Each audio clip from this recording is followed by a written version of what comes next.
Jomo Kenyatta.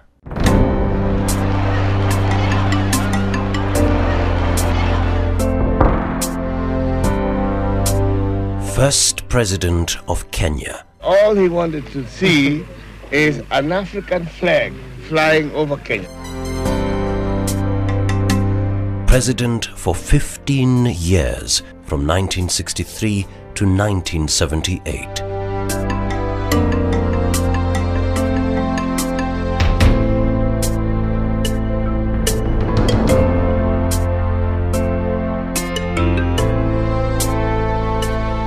Died in Mombasa, 22nd of August 1978.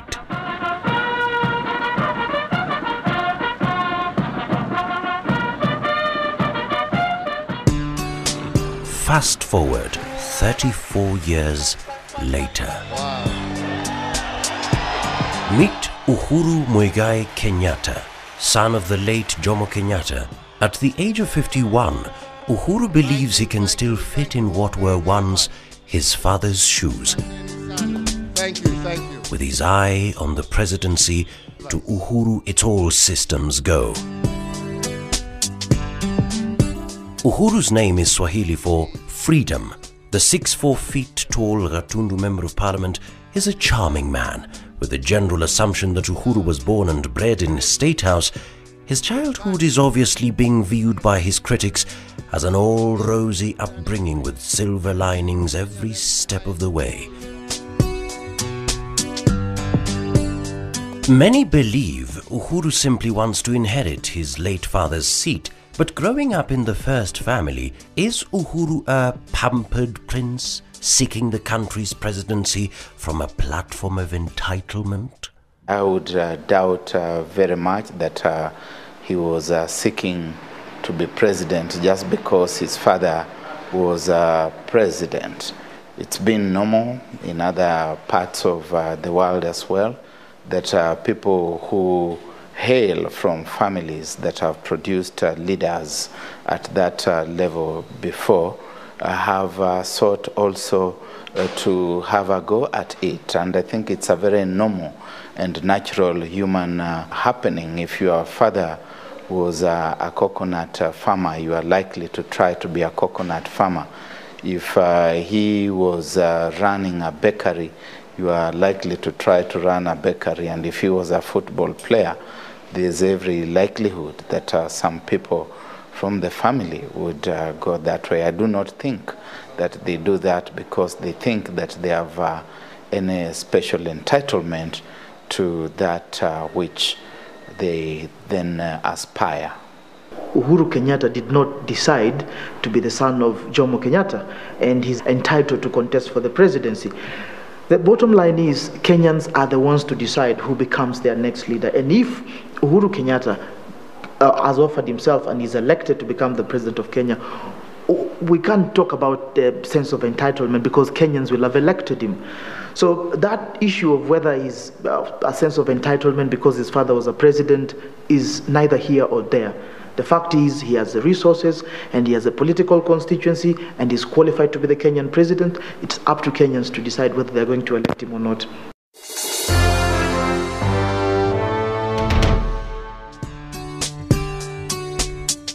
As a third born in his family, Uhuru was born on the 26th of October 1961 in Gatundu and attended St. Mary's School in Nairobi. From there he went on to study economics and political science at Amherst College in the United States.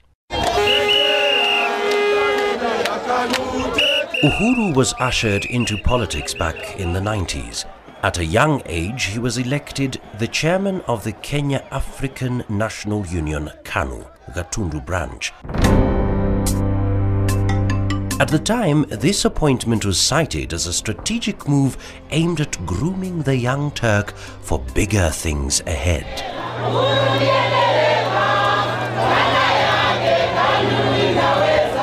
Uhuru contested for the Gatundu South parliamentary seat in 1997. This seat was once held by his father, Jomo Kenyatta. He lost the election and was extremely upset and even deliberated on quitting politics. this did not deter his dreams of one day playing in the Kenya's political arena. And so, as Uhuru pondered on his next move, he had absolutely no clue that the then President Daniel Arap Moi had his interests at heart and was still keen on propelling him onto the political platform. In the year 1999, Moi appointed Uhuru the new chairman of the Kenya Tourism Board KTB. And as his grooming blossomed came October 2001 that saw him being nominated to Parliament and thereafter found his way into cabinet as Minister for Local Government.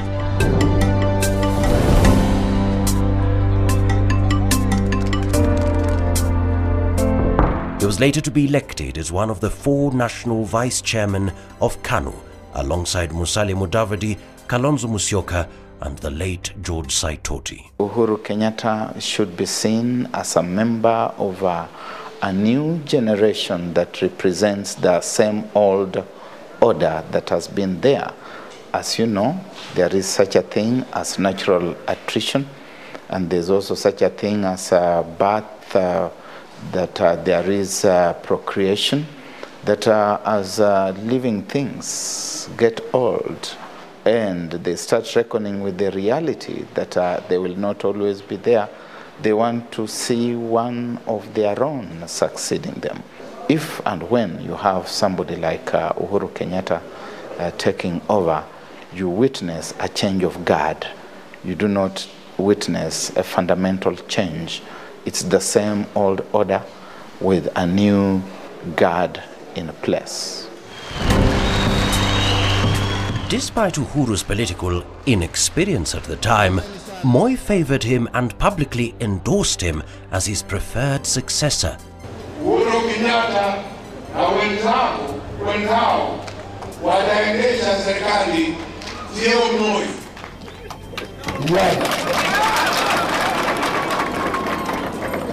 Kwa sababu dunia hii imeenda ukabila, vyama vyote vya kikabila,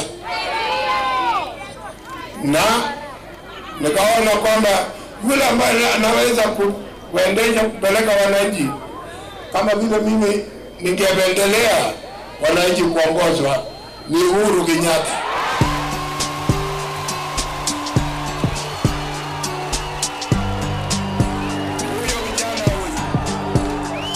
A move that did not augur well with the general public, and Uhuru was therefore tagged Moi Project in the political sphere. He just wanted a preferred successor, and that was Uhuru Kenyatta. And if Uhuru Kenyatta of KANU had succeeded Moi, then the status quo would have remained. Came the year 2002, and Moi's candidate of choice, Uhuru Kenyatta, contested the presidency on a KANU ticket in the December presidential election. So what happened in 2002 was that the opposition was able to unite. That is, we had Mwai Kibaki with NARC, and then we had Raila Odinga also coming in, and they were able to defeat Uhuru Kenyatta. So that's, to me, pure and simple what happened. Uhuru lost marginally to opposition candidate Mwai Kibaki. He garnered 31% of the votes against Kibaki's 62%. Having lost the Statehouse bid, Uhuru subsequently became leader of the official opposition in Parliament. And 5 years later, in 2007, it was election time again, and Uhuru decided to bury his presidential dream and opted to back Mwai Kibaki's re-election crusade. It's now clear that Kibaki must eventually step down and get away from power. You need somebody who has been preparing for the past 5 years, because it was pre-negotiated that he drops his presidential bid in 2007. He supports President Mwai Kibaki to complete his term, and in turn he will be given the opportunity and the necessary support to go for it next time round.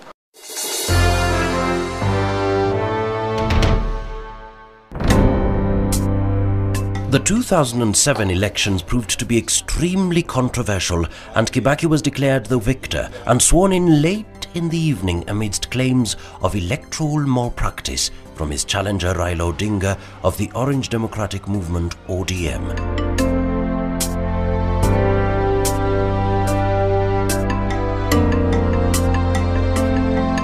The country was thrown into ethnic bloodbath that lasted at least 2 months.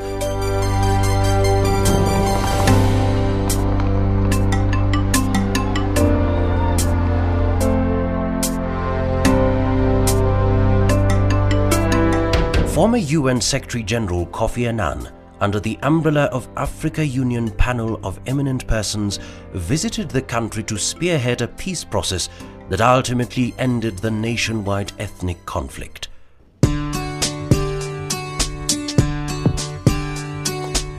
Mwai Kibaki and Raila Odinga reached a power-sharing agreement that gave birth to the coalition government. In this coalition government, Kibaki was president and Raila Odinga prime minister. Under the partnership arrangement, there was provision for the positions of 2 deputy prime ministers. Kenyatta was named one of the deputy prime ministers from Kibaki's arm of government alongside Musalia Mudavadi from Raila's arm of the coalition government.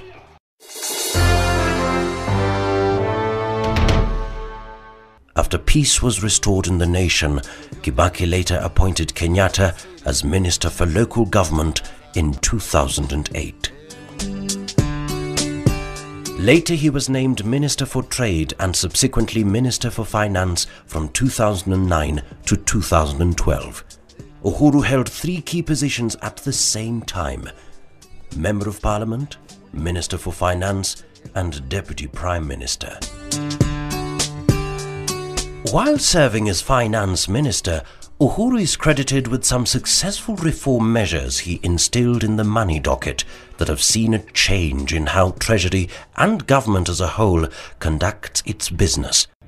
Let us resist, honourable members, the temptation to fall back to partisan politics and alliances that have reversed the gains we have worked so hard to build. Some of these reforms include launching of the Economic Stimulus Program, a program that aims to stimulate economic activity, create employment opportunities, and encourage innovation in wealth creation. Cutting government expenditure. In 2009, Uhuru Kenyatta directed that government ministers, along with assistant ministers and permanent secretaries, should turn in their Mercedes-Benz government cars for Volkswagen Passats. In doing this, he aimed not only to reduce government car costs to about 2/3 the price of a Mercedes-Benz, but also to reduce the cost of running and maintaining these cars. Through these measures, the government saved the taxpayers at least 2.3 billion shillings. Use of social media in the budget-making process. Citing Article 10 of the Constitution of Kenya, which recognizes inclusiveness as part of the national values and principles of governance, the minister said he was pursuing a more inclusive means of formulating the document, hence Treasury invited Kenyans on Twitter to tweet their budget views.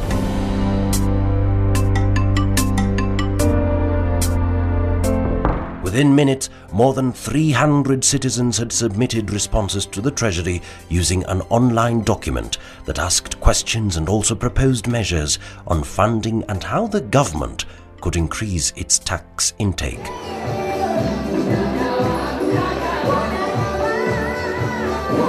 Could his achievements as finance boss boost his presidential bid?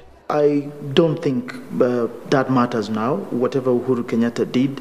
And even on the campaign trail, you don't hear Uhuru speaking a lot about what he did in the Ministry of Finance, because it's a government job that he was doing.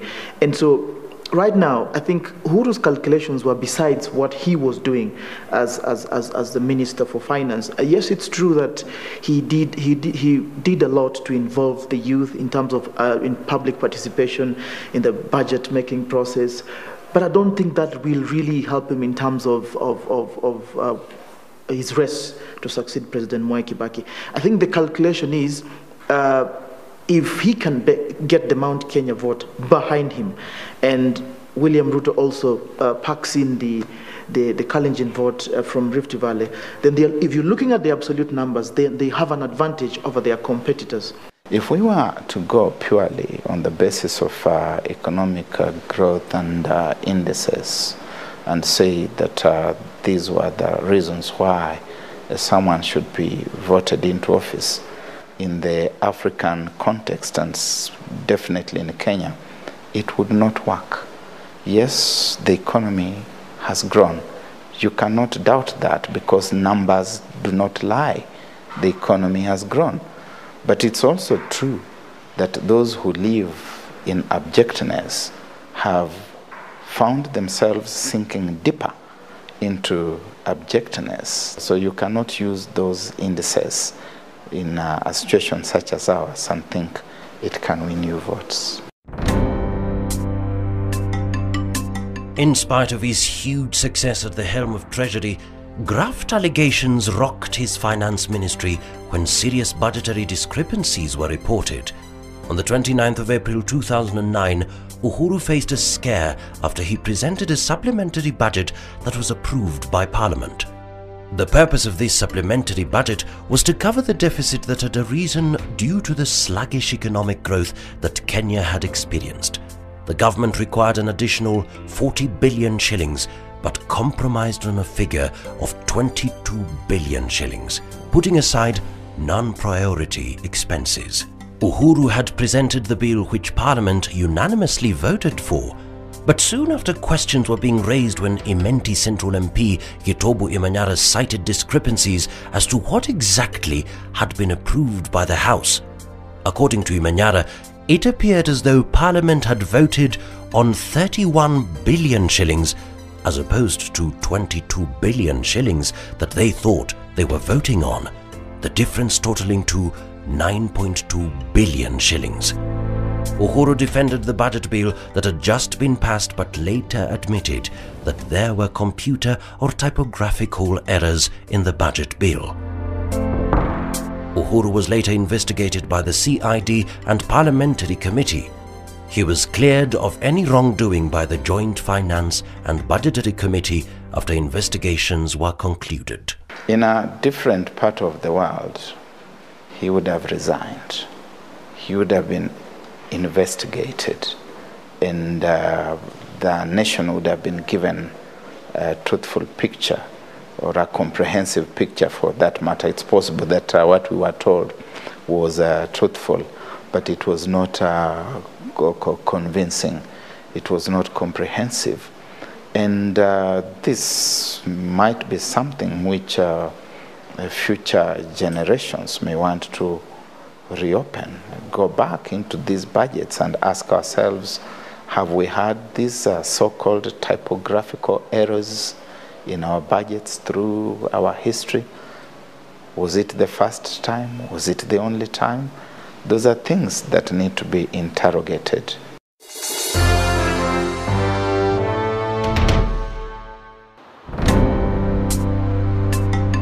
Accused by the International Criminal Court (ICC) of committing crimes against humanity in relation to the violent aftermath of the 2007 election, Uhuru Kenyatta was named as a suspect by the ICC prosecutor Luis Moreno Campo on the 15th of December 2010, with allegations of planning and funding violence in Naivasha and Nakuru. According to the ICC charges, Kenyatta's accusations include murder, persecution, and deportation or forcible transfer of a population. Uhuru has been accused of committing these crimes as an indirect co-perpetrator. My names are Uhuru Muigai Kenyatta. I was born on the 26th of October 1961 in Nairobi, Kenya. Currently, courtesy of the people of Gatundu South, their Member of Parliament, and courtesy of the duly elected President of Kenya, I am a Deputy Prime Minister and Minister for Finance. Still with the ongoing cases at the Hague-based court, on January 2012, calls of resignation forced Uhuru to step down as finance minister, a position that he officially handed over to Njeru Githai in an acting capacity. As I go, there are a number of issues that will continue to require your attention and immediate attention. However, he still retained his job as Deputy Prime Minister, a position that can only be challenged through a censure motion in Parliament. Can the ICC case against him impede his presidential dream? The one thing that Uhuru Kenyatta and William Ruto, the one thing that united them and made them form a ticket in 2013 was that ICC process. And I think what they are trying to do is to galvanize their support and say, if they are going to win this election in 2013, then they are sending a message to the international community, they are sending a message to the ICC. They are saying that these two communities that are alleged to have clashed in 2007 are the same communities that are now working together towards electing the same set of leaders. So their message is very simple to the ICC. They are transforming this election into a referendum of sorts on the ICC and saying, hey, if Kenyans are willing to elect these leaders into office, then who is the international community to say we cannot work with these leaders? And that, I think, is the main reason why we have the Jubilee Alliance, to actually have a referendum on the ICC process and tell the international community that if Kenyans who suffered in 2007 are willing to elect the same set of leaders into office, then nobody can say that, they should not be in office. The ICC is definitely an election issue. We cannot pretend that it is not. That William Ruto, who is Uhuru's running mate, and Uhuru Muigai Kenyatta himself are joined at the hip by the sword of Damocles that is called the impending ICC trials, that they find that their fate is beholden to each other, and they have come together. At the start of last year, they went across the country from one corner to the other, from one nook to one cranny, talking about the ICC in what were called prayer meetings, but which were essentially campaign for election forums, with the ICC as the agenda, and trying to encourage the local, shall we say, tribal communities from which they hail to look at the impending election as an ICC affair, and to vote in this election as a referendum on the ICC.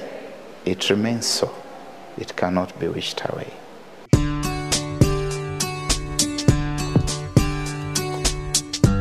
Kenyatta made a previous attempt at the presidency in 2002, but was overwhelmingly defeated by opposition candidate at the time, Mwai Kibaki.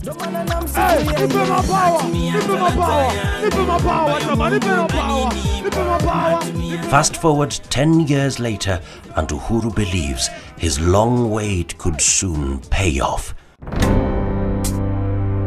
So how different is the Uhuru Kenyatta of 2002 and that of 2013? There's a whole lot of difference. Number one, Uhuru Kenyatta has matured as a politician. He's been now in politics for more than 10 years as a very strong personality, and he also has managed to work out his own base in terms of constituency in central Kenya. I think you need to remember that Uhuru Kenyatta came to parliament in 1990. He came through a nomination. Mark Too was forced to step down so that Uhuru Kenyatta would be nominated as a member of parliament. Unlike in 2002, where Mwai Kibaki was also there, and Mwai Kibaki defeated him in central Kenya. This time round, he has that backing, and also he has been able to cultivate a national constituency as a leader. That's the difference. Right now, he's a very, very strong presidential candidate. He has gone through the crucible. He is by and large his own man, even as he remains a candidate for status quo. You see, even when you talk about status quo, there will be a wide platform of crown princes or pretenders to the crown. And for you to stand out and to be the one around whom people are rallying, you must have certain inherent, certain endearing qualities that are immanent in you. You are a person who has regenerated yourself to get everybody from definitely your location of the country rallying around you, and then you go further afield. So this is very much a man whom we can call his own man, even as he represents the status quo. With the presidential contest getting hotter by the day, candidates are spending sleepless nights working on winning formulas. Alliances and pre-election pacts have been sealed and agreements deposited with the registrar of political parties. All these are efforts geared towards attaining the required vote percentage as stipulated in the new constitution, where the winning candidate must garner more than 50% of the total votes cast, and at least 25% of the votes cast in 24 counties. If these numbers are not achieved, a runoff will be held between the two top candidates. Can Uhuru measure up to the threshold? First, regarding the 25% in at least half of the counties, I have very little doubt about the possibility that Mr. Kenyatta can get this. There is every indication that he can get that from counties in Central Province, Nairobi, from counties at the coast, in Rift Valley, and in other parts of the country as well. That shouldn't be a big challenge to him. The challenge resides, however, I think, in getting 50% plus one. That is going to be a big riddle both for Mr. Kenyatta and Mr. Odinga, who seem to be the two foremost candidates. Between now and the polling day, however, because they say one day is a whole eon in politics, anything can happen. We have been told of a huge swath of undecided voters, and they could decide to vote for him. If they say that he's sitting at about 40%, and you're being told of between 13 and 15% undecided voters, mathematically speaking, it is possible that he could get it. At this particular stage, there are only two candidates who can actually fulfill those constitutional requirements. That's Raila Odinga and Uhuru Kenyatta. But the partnership between Uhuru Kenyatta and William Ruto gives him some sort of a head start in terms of at least getting 25% in at least 24 counties, which is a constitutional requirement. Whether he can get 50% plus one of the votes cast is not yet clear, but the opinion polls that are out so far suggests no single presidential candidate might get 50 plus one in the first round. It seems to, all the opinion polls seem to suggest we could be in for a runoff, which essentially means none of the contestants might end up getting 50 plus one in the first round. So, what is a runoff? When is a runoff applied? A runoff will be triggered in the event that none of the presidential candidates gets 50 plus one of the total votes cast. So we assume that if, let's say, 8 million Kenyans cast their votes, at least the winning candidate, for there not to be a runoff, the winning candidate must get 4 million votes and one extra vote. So that 4 million and one votes at least for there to be declared a winner in the first round. So that's what it means, 50 plus 1.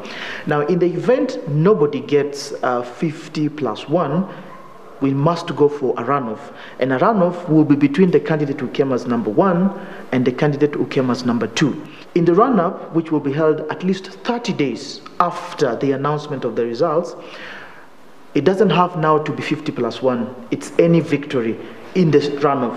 So in the runoff, a person could as well win with whatever percentage. So it doesn't have to be 50 plus 1 in the runoff. But in the first round, it has to be 50 plus 1 for somebody to win. Uhuru Kenyatta has enjoyed endorsement from the elite and very powerful political and business class from central Kenya, including the influential minister and businessman, the late John Mishuki. Uhuru wa Kenyatta ndiye atakuwa kiongozi wa Kikuyu kulingana na maoni yangu. Does this endorsement make Uhuru a status quo candidate? Well, if you ask Uhuru Kenyatta, he doesn't think he's a status quo. First of all, he's campaigning on a generational change plank. He's trying to say that this is the year of Jubilee. I mean, Kenya is celebrating 50 years of independence. And the argument is he's also 50 years old. I think he's turning 51 this year. And so they are trying to say it's not a status quo as their opponents would want to suggest. But also it depends on what you mean by status quo. If you mean that the political families or dynasties that have ruled this country remain in power, you could argue so. Among all the candidates that are there, most of them are in government. I mean, Uhuru Kenyatta is in government, Raila Odinga is in government, Kalonzo Musyoka is in government. William Ruto, of course, had to drop as an assistant minister because of the cases that he was facing, and he never made it back, but he was also in government. So the issue of status quo could apply to either side. The endorsement of people like Michuki, and who I trust was a sounding board for other people, including President Mwai Kibaki, so that when they come out and say it is Uhuru Muigai wa Kenyatta, their endorsement ultimately is icing on the cake, because this gentleman, let us give it to him, has done his work, and he has done it well, to become the de facto leader of that community in what is unfortunately a tribalized electoral environment that we live in. Uhuru originates from the Kikuyu community in central Kenya, with his late father Jomo Kenyatta and the outgoing President Mwai Kibaki also from the same region. How will his ethnicity impact on his aspiration? He has got under the wraps the largest voting bloc in Kenya. We saw that out of the 14 million registered voters, central Kenya has got about 4 million already, slightly above 4 million in fact, I think. And when you bring William Ruto and Uhuru Kenyatta together from the platform, the narrow parochial platform of ethnicity as a factor in the exercise of power, one can say that it is continuation of domination by the self-same two communities that have exercised power before. And being conscious of this, you can see that they have been very careful in their political campaigns to downplay the ethnic factor. Could the Jomo Kenyatta and Mwai Kibaki legacy prove to be a double-edged sword in his campaign? Uhuru Kenyatta had indicated that he would support Musalia Mudavadi as the presidential candidate of the Jubilee coalition. Well, I think thereafter there was too much pressure from Uhuru supporters that, I mean, they didn't accept that deal. So Uhuru had to back down, and that is why we find now where we find ourselves, we're in the situation that we are in. So yeah, it could be a double-edged sword for Uhuru Kenyatta, depending on how this issue plays up in the final days to the March 4th general election. Recent opinion polls by Infotrack and Sinovet have rated Uhuru Kenyatta as Prime Minister Raila Odinga's main challenger in the 2013 race to Statehouse, enjoying a margin of between 40% and 42% popularity against a 44 and 46% claimed by Raila. Where do these polls place Uhuru's chances realistically? Given that scenario, Raila Odinga could make a mistake between now and polling day. He could say something that outrages the electorate. Unfortunately, politics and political campaigns are about going out there to say things. And you will go out there, you will open your mouth and put your foot in it. And that will be it. It will narrow the gap overnight. So either of the two gentlemen is going to be Kenya's next president, I sincerely believe, and it is too soon to try to write off anybody. So it's a 50-50 thing. It's on the edge. That one we can be certain about. You can take that to the bank. The president of Kenya after March 4th will either be Uhuru Kenyatta or Raila Odinga. What are Uhuru's chances according to the Kenyan public? The opinion polls are very clear. Raila is leading with over 7%. The chances of Uhuru winning, I don't think it's not going to win.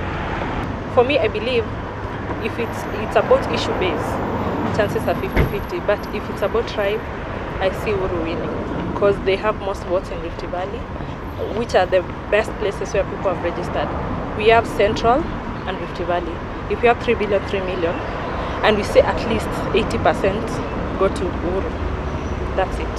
So Uhuru candidate, well, is misplaced. So his chances in this race? Doesn't have any chance. Uhuru has got very good points, and he looks focused. And I don't think Raila can win this race. What are the chances? Chances are none. Uhuru has Uhuru will win. The main undoing thing is the ICC, because where we are, whether he's innocent or guilty, he still stands an accused person, and especially for the summons that are coming at this time round, at this crucial time when the people are supposed to make a decision. I think that one is going to challenge the duo, that is Uhuru and Honorable Ruto. The chances are good, very good, very good. Very good. 50-50.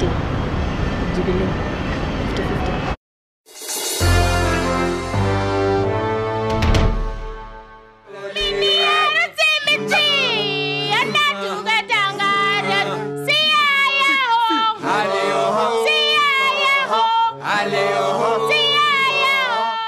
On 20th of May 2012, Uhuru Kenyatta launched the National Alliance Party TNA as his preferred party of choice in the 2013 presidential race.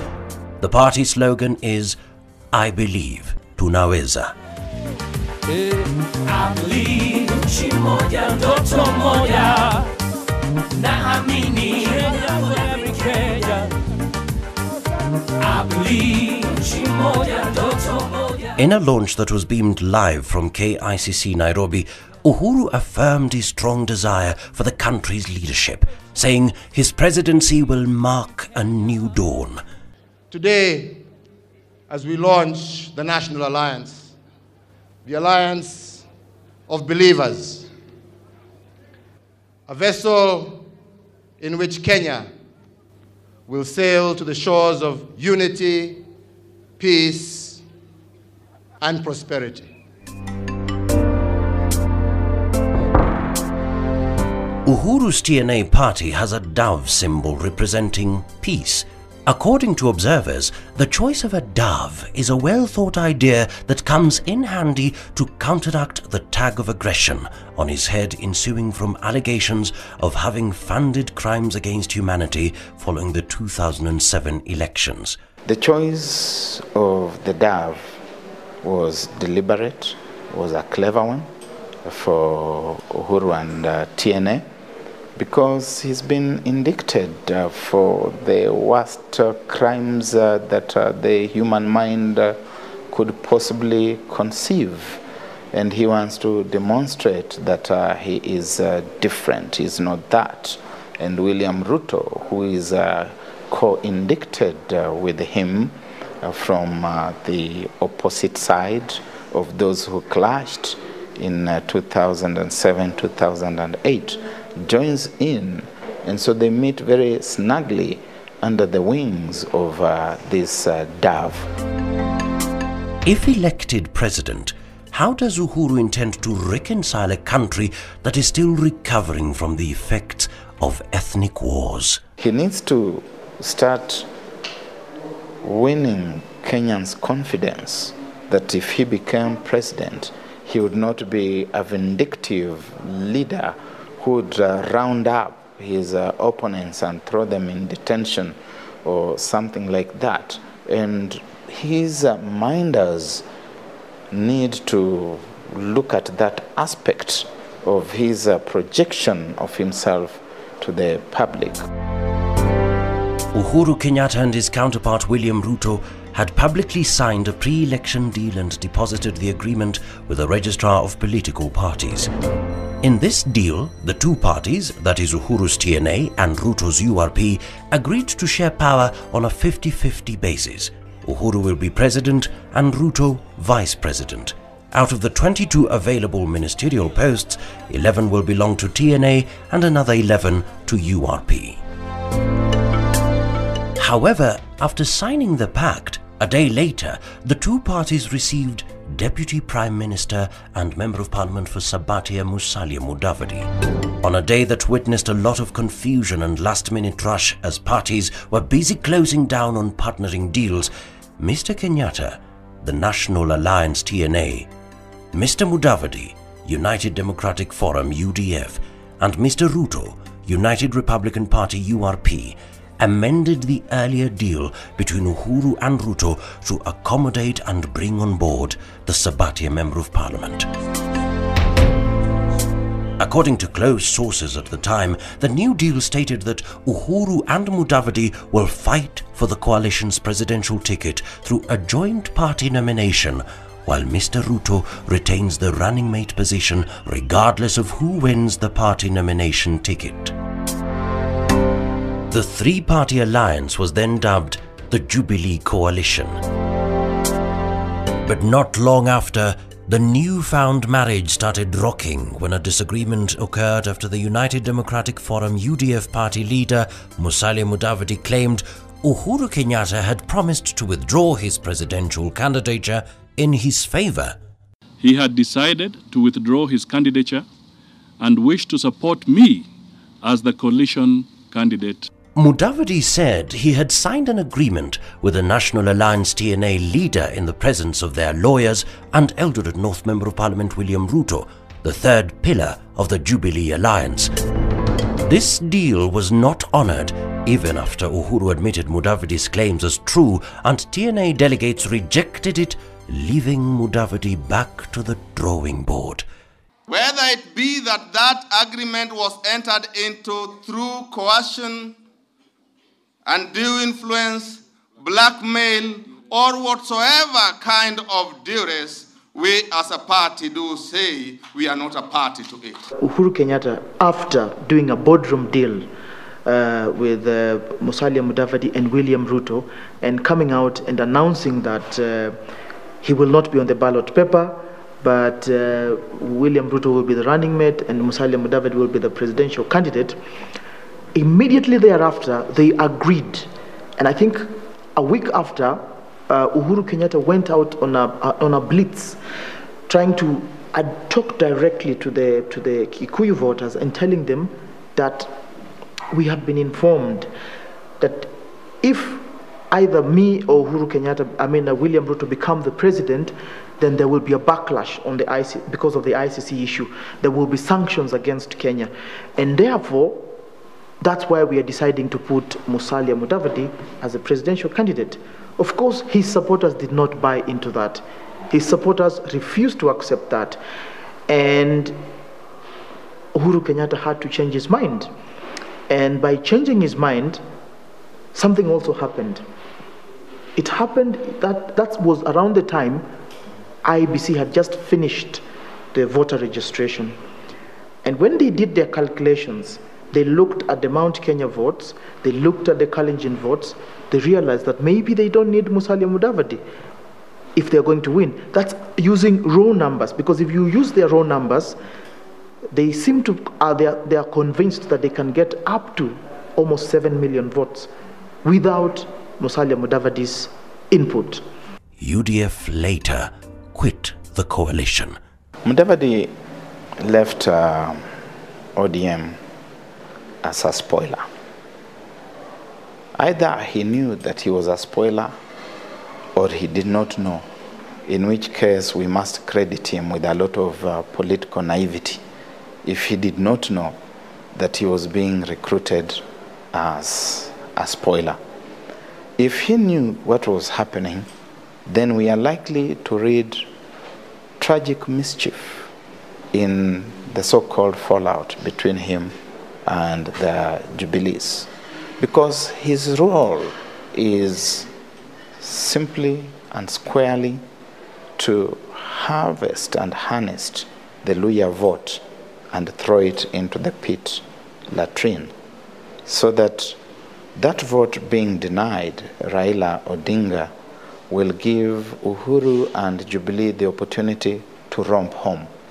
And I sometimes imagine that he must know that this is indeed the ploy. So, how will an Uhuru and Ruto presidency be like? Like any government that has formed of, that is born out of a pre-election pact, there will be issues.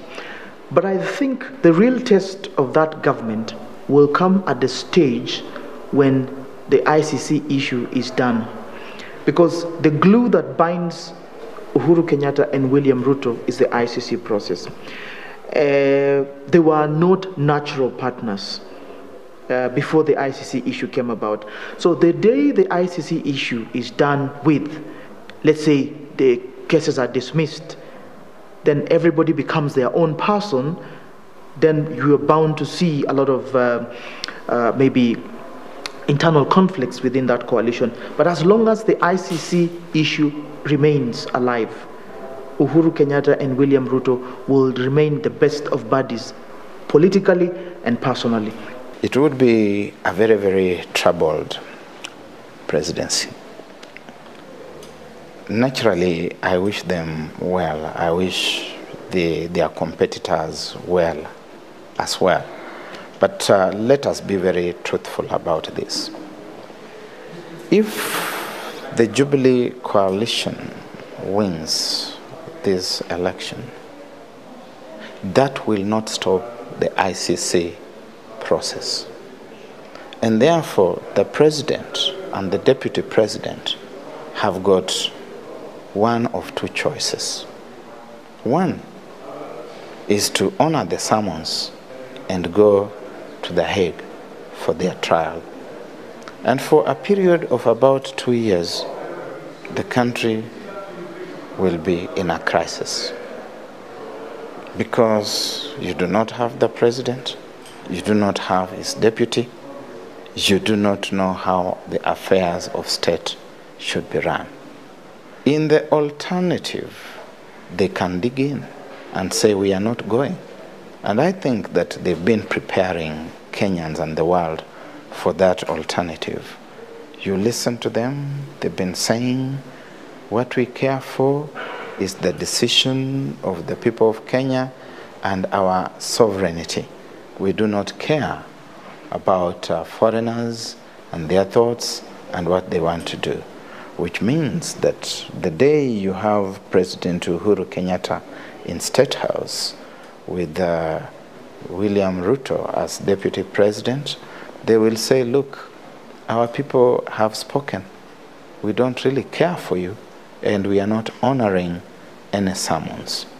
In which case, you must start preparing to live under sanctions. This is not a joke. What does the Jubilee coalition represent? Well, it's a potent force. It's a potent force, and you look at their strategy. They're looking at the youthful, the youthful voters. They are targeting them, and on location, you hear them.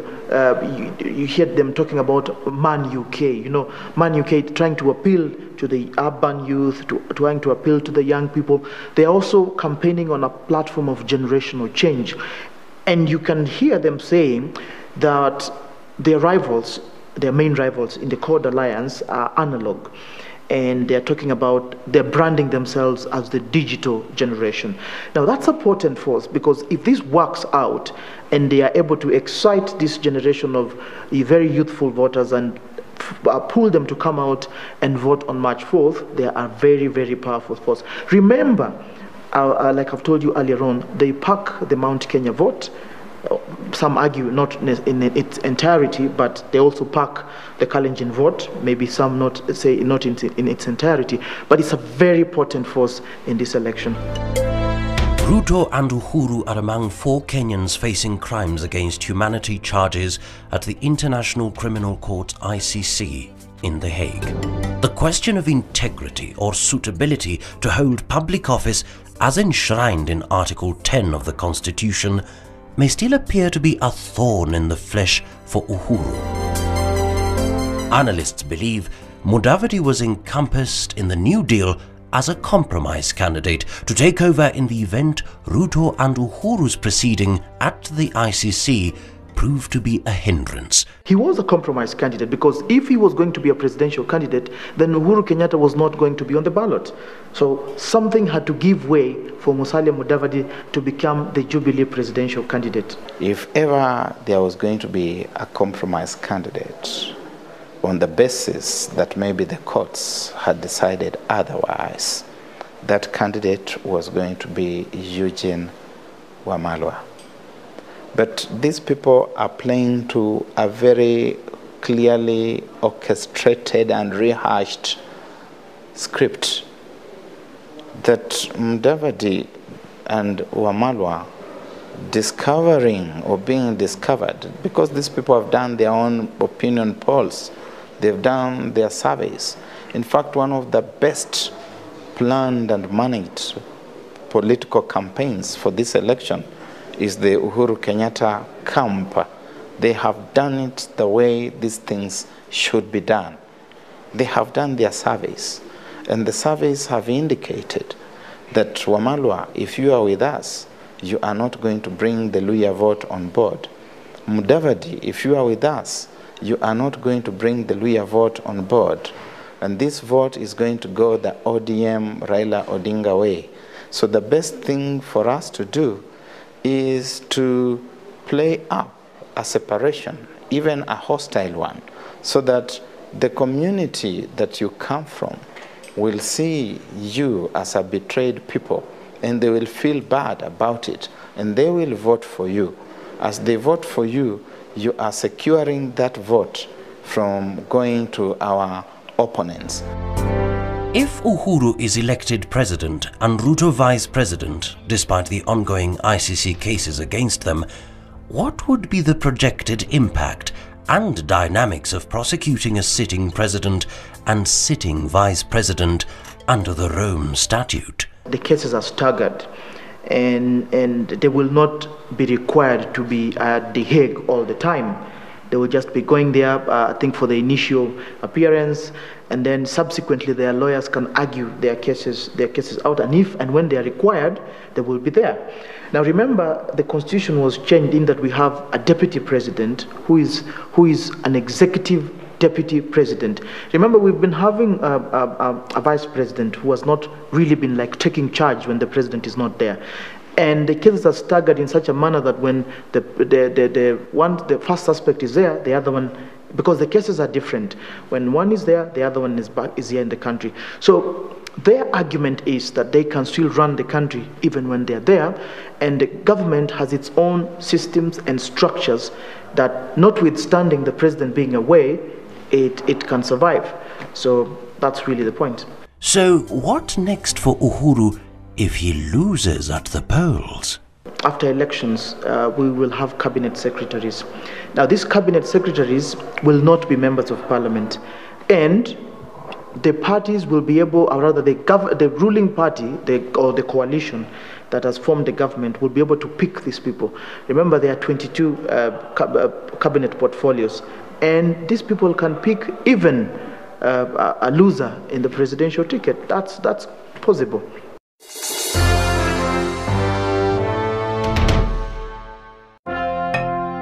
That the Uhuru Kenyatta family have big pockets is an open secret. They own the largest land holdings in Kenya, with thousands of acres of prime land spread across the country. Among many assets, they own Kenya's largest dairy company, as well as stakes in a local television station and a commercial bank in Nairobi.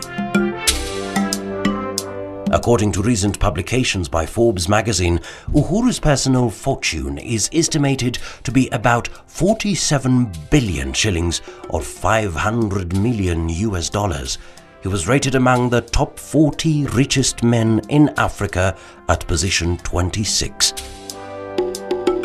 On the second week of February, the court is set to determine the eligibility of Uhuru Kenyatta and William Ruto to vie for elective posts in accordance with Chapter 6 of the Constitution on leadership and integrity. Despite the ICC case being viewed as the only possible hindrance against him, Uhuru is still convinced he can go all the way, deriving his inspiration from a famous quote that says, "Faith is taking the first step, even when you don't see the whole staircase." Could Uhuru Kenyatta's belief propel him to defy the odds and emerge Kenya's next president?